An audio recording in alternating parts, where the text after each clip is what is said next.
안녕하세요, 뻘짓용소의 뻘짓입니다. 이번에는 갤럭시 S10 플러스, S20 플러스 그리고 S20 울트라의 카메라 비교를 한번 해보려고 합니다. 요즘 굉장히 핫한데 같이 한번 보시죠.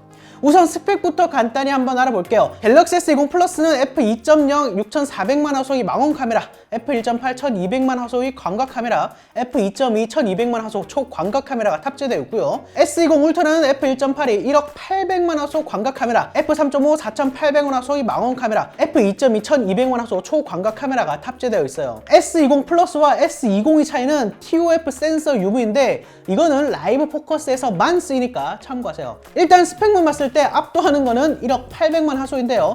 평소에는 1200만 화소로 찍혀요. 9개의 인접 화소를 하나의 화소로 합쳐서 일반적인 1200만 화소 카메라보다 빛을 더 많이 받는다는 거죠. 고화소 촬영을 원한다면 여기 1억 800만 화소 모드를 클릭하면 고해상도로 찍을 수 있어요. 그런데 일단은 뭐 100배 줌이나 1억 800만 화소 사진 이런 거는 있다 하고 우선은 일반적으로 우리가 셔터를 한번 눌렀을 때 찍히는 사진으로 비교를 할 거예요. 소두가 길었으니까 본론으로 빨리 가시죠.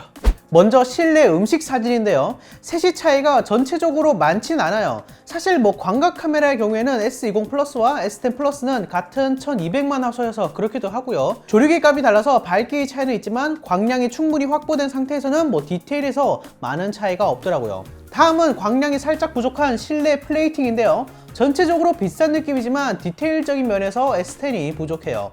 S10 쪽은 뒤쪽 나무 계열 디테일이 다 날아간 반면 S20은 디테일이 더 잘 살아있죠. 그리고 기분 탓인지 모르겠는데 접시 부분을 확대하면 S20 울트라가 노이즈가 제일 특출나게 적어요. 다음은 야외 테라스의 샷인데 크게 보면 뭐 다른 건 없거든요. 마찬가지로 크롭을 좀 하면 노이즈적인 부분에서 약간의 차이가 나는 것을 볼 수 있죠. 그런데 이런 사진들을 보면 약간의 컬러 사이언스가 달라진 거를 알 수 있어요. 기존에는 필터를 입힌 것처럼 뭔가를 깔아둔 느낌이었는데 이번 S20 시리즈는 색감 자체가 굉장히 강해진 느낌이에요. 이런 것도 단순히 밝기 차이라기보다는 후처리 알고리즘이 차이로 보여져요.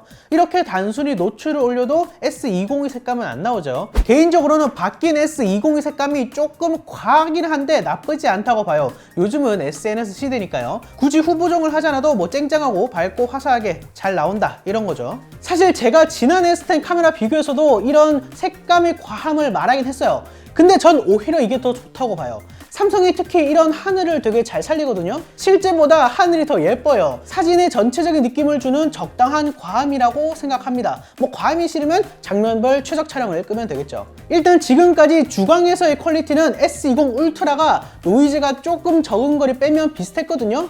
근데 카메라의 진정한 진가는 저조도, 즉 어두운 곳에서 나타나게 되죠. 야간 사진도 한번 볼게요. S10 플러스, S20 플러스, S20 울트라예요. 뭔가 멀리서 볼 때는 비슷하죠. 근데 크롭을 좀 하면 얘기가 달라져요. 확실히 S10 플러스 대비 S20 플러스가 노이즈가 더 좋고 S20 울트라는 S20 플러스 대비해서도 노이즈가 더 적어요. 노이즈 억제력이 정말 대단합니다. 참고로 이거는 야간 사진 모드는 아니고 그냥 밤에 찍으면 한 3초 정도 장노출을 하더라고요. 그럼 야간 사진 모드는 어떨까요? 야간 사진 모드를 켜면 30초 정도 장노출을 해요. 빛을 최대한 많이 받아서 밝게 찍는 거죠. S10 플러스, S20 플러스, S20 울트라예요. 밝기 자체는 비슷해 보이죠? 그런데 크롭을 조금만 시켜보면 바로 답이 나와요. S10 플러스 쪽의 노이즈가 눈에 심하게 띄죠? 반면 S20 시리즈는 굉장히 정제되어 있어요. 이 노이즈 억제력으로 밤하늘이 별도 찍을 수 있을까 싶어서 확인해 봤거든요? 근데 되게 놀랐어요. 정말 밤하늘이 별도 찍힙니다. 그것도 굉장히 예쁘게 찍혀서 개인적으로는 만족스러웠어요. 실내 저조도 환경에서도 비슷한 모습을 보였는데요. S10 플러스가 S20 대비 노이즈가 좀 더 끼고요.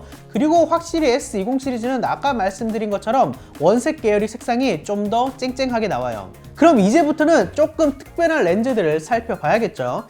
S20과 S20 플러스에는 f2.0이 6400만 화소의 망원 카메라가 탑재되어 있고 S20 울트라에는 f3.5의 4800만 화소 망원 카메라가 탑재되어 있죠. 둘이 스펙이 다르기 때문에 배율도 달라요. S20 플러스의 망원 카메라는 3배 줌이거든요. 근데 S20 울트라의 망원 카메라는 5배 줌이에요. 반면 S10 플러스는 또 2배 줌이기 때문에 각각 성향이 좀 다르다고 할 수 있을 것 같아요. 이 거리에서 각각 망원 카메라를 켰을 때 줌이 이렇게 됩니다. S20 울트라의 5배 줌은 뭐 생으로, 그러니까 일반적으로 쓰기에는 조금 많이 줌이 되는 것 같고 100배 줌을 위해서 넣어둔 게 아닐까 싶어요. 그런 의미에서 100배 줌은 정말 대단해요. 실제 체감거리 요 정도에 있을 때 100배 줌을 쭉 당기면 피규어가 바로 눈앞에서 보이게 되죠. 그리고 사진을 찍었을 때의 퀄리티도 나쁘지 않아요. 충분히 경계선이나 전체적인 인형을 확인할 수 있을 정도더라고요. 다음은 우리에게 친숙한 용산을 잠깐 들렀는데 이 거리에서 100배 줌을 당겼을 때 여기 글자가 너무 잘 보이죠? 그런데 다시 1배로 돌리면 글자가 어디 있는지도 모를 정도예요. 이건 눈으로 봐도 정말 신기한데 광각까지 생각하면 줌이 엄청나게 많이 들어가는 것처럼 느껴지죠. 그럼 이제 많은 사람들이 관심을 받는 1억 800만 화소의 사진을 보도록 하죠. 근데 이게 정말 대단해요. DSLR과 스마트폰의 가장 큰 차이가 바로 심도인데요. 우리가 흔히 아웃포커싱이라고 얘기하는 건데 스마트폰은 센서가 굉장히 작기 때문에 이 아웃포커싱이 물리적으로 접사가 아니라면 불가능해요. 그런데 갤럭시 경우에는 라이브 포커스란 기능으로 인물을 제외한 나머지 배경을 인식해서 흐려지게 만드는 방식으로 인위적으로 아웃포커싱 효과를 내게 해주죠. 근데 이 S20 울트라는 정말 DSLR처럼 진짜 심도를 보여줘요. 좀 얕긴 하지만 지금 사진을 보시면 컵이 아니라 뒷배경에 핀이 맞았죠. 그리고 또 이 사진은 컵 쪽에 핀이 맞았어요. 뭐 바로 앞에 갖다 댄 것도 아니고 이 정도 거리에서 심도가 나왔다는 게 대단합니다. 일단 1억 800만 화소 때문에 사진이 좀 커요. 12,000 곱하기 9,000이거든요. 그 말이 즉슨 확대가 또 많이 된다는 거죠. 이렇게까지 확대를 하면 좀 흐리긴 하지만 그래도 대략적인 내용을 이해할 수 있죠. 물론 화소가 모든 것이 아니에요. 판형, 즉 센서의 크기도 중요한데요. 근데 얘는 1.33분의 1인치 센서예요. 하이엔드 똑딱이들이 1인치 센서인 것을 생각해보면 정말 거의 근접했다는 것을 알 수 있죠. 이미 1세대 똑딱이들이라는 뭐 할만하다고 하더라고요. 화소와 판형 모두 챙긴 거죠. 확실히 이런 사진들을 보면 렌즈 교환식 카메라에서는 나올 법한 사진이죠. 반면 S20 플러스는 최대 6400만 화소까지 찍을 수 있는데요. 아쉽게도 센서의 크기가 뭐 엄청나게 크거나 그러진 않아요. 그래도 기존 스마트폰 카메라 중에서는 상당히 좋은 퀄리티를 보여주는데요. 9248 곱하기 6936 크기로 15MB 정도 하더라고요. 되게 쨍쨍하고 마찬가지로 확대에도 깨짐이 덜하죠. 오히려 심도를 싫어하시는 분들은 S20 플러스가 맞을지도 모르겠어요.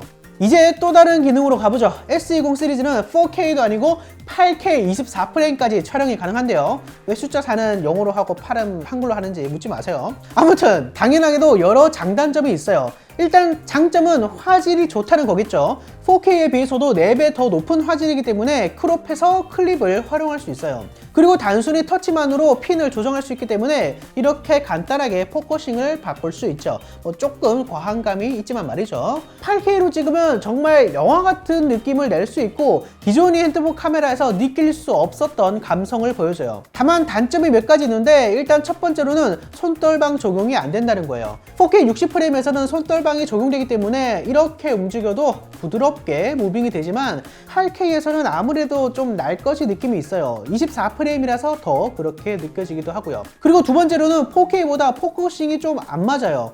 이게 핀이 정확히 맞기만 하면 자연스러운 심도 효과와 함께 높은 디테일을 얻어낼 수 있지만 조금만 피사체와의 거리가 달라져도 핀이 다시 맞기까지 시간이 걸려요. 최대한 천천히 움직여도 이렇게 AF가 힘들어 하더라고요. 간단하게 비교해보면 4K 60프레임 촬영 시 이 정도 환경에서는 빠르고 정확하게 앞뒤 포커싱을 잡거든요. 근데 8K로 촬영했을 때는 이렇게 포커싱이 한 번에 안 잡히고 워블링 현상이 나타났어요. 기존 스마트폰 카메라의 영역을 벗어났기 때문에 이런 현상이 생기는 거죠. 그리고 8K 영상은 망원 카메라를 활용하기 때문에 8K로 녹화를 하게 된다면 S20 플러스는 3배 확대, S20 울트라는 5배 확대가 돼요. 아까 잠깐 말씀드렸었는데 후면 영상은 광각 카메라로 S10이든 S20이든 4K 60프레임으로 촬영이 가능한데요. 둘이 가장 큰 차이점은 S10은 전자식 손떨방인 EIS만 되는데 S20 시리즈는 광학식 손떨방인 OIS도 지원한다는 거예요. 그래서 실제로 걸어보면 이 정도의 차이를 보이죠. 꽤 많은 차이가 나는데 저 같은 유튜버들에게는 중요하다 하겠습니다. 그냥 걷기만 해도 이 정도로 차이가 나요. 그리고 슈퍼 스테디 액션캠도 바뀌었는데 흔들림이 좀 더 안정화가 되었어요. 여전히 해상도가 FHD인 거는 아쉽지만 화질도 기존 대비 좀 더 개선된 것으로 보입니다. 그리고 후면 카메라면 라이브 포커스인데 얘는 S10이든 S20이든 뭐 차이가 없다시피 하더라고요. 머리카락을 따내는 것도 비슷했어요. 이제 전면 카메라로 넘어가 보죠. 전면 카메라는 S10 플러스는 f1.92 천만화소, S20, S20 플러스는 f2.2 천만화소, S20 울트라는 f2.2 4천만화소 카메라를 가지고 있어요. 일단 셀카인데 별 차이가 없어요. 이 셋의 차이를 느끼기는 힘들었습니다. 실제로 다른 사진을 찍어봐도 S20과 S20 플러스의 천만화소와 S20 울트라의 4천만화소의 차이는 미미한 편이었어요.